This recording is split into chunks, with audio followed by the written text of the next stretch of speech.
জানি আপনি মাছ এখন চলে আসার পর বললেন ওখান থেকে চিল্লানি লাগতো তাহলে তোমরা যে এই সাইডটা কোনটা এই যে ইট ডালে সব একটা খালি না এই দেখেন আমার ডালে সব কটা একটা লিনি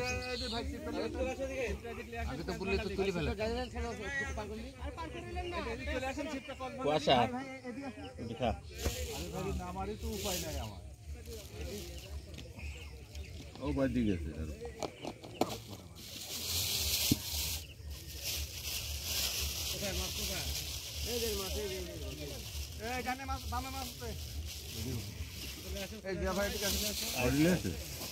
সব করা